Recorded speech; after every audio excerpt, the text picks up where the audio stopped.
Corn and soybeans finally recovering a bit midweek while cattle turn negative. Agnews' Michelle Rook continues to track the roller coaster in markets now. A higher day in the ag markets on Wednesday, with the exception of cattle. Don Rose is in with analysis. Don, a nice pop in the grains, but was it a dead cat bounce? Was it all technical?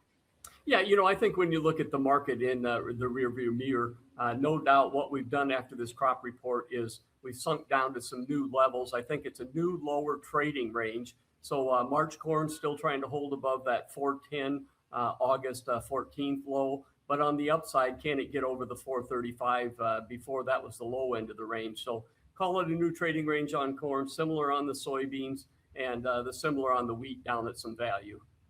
Is there anything you think could break us out of those trading ranges and maybe have a potential for a rally, or are we stuck in these areas for a while? Well, unfortunately, this January report is a dominant report. It sets the tone for the first quarter. But, we do have some things that could happen. Maybe the government can come up with a biofuel program that's positive. Maybe we get into some weather problems in South America. Not yet. Particularly about 2% harvested in Brazil now, but it is a little bit dry in southern Brazil and southern and central Argentina. So those are both on the watch list, possible, but we definitely need a catalyst. Okay, let's talk about the hog market, because we made some new contract highs on Wednesday in some of the summer months. What's driving that?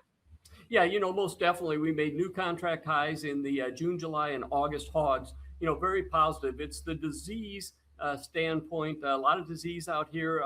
Numbers probably not going to be there for the summer months. But consequently, we pushed up to some tough resistance zones. Fall months are kind of stalling out up here. The upfront months are stalling out. So it's really the summer months. But we have very good export demand and very good domestic consumption, Michelle. So those are big winners for the hog industry right now. And a setback in cattle on Wednesday, is that just profit taking? Yeah, I think when you look at the cattle market, it's what we're really doing is we retrace some of these big downs that we had after those record highs that we had last year. I think the real question mark is, can we continue to push to new highs in here, or do we stall out and go back into this market that is two steps down, one up? Thanks so much, Don Rose, U.S. Commodities. That's Markets Now.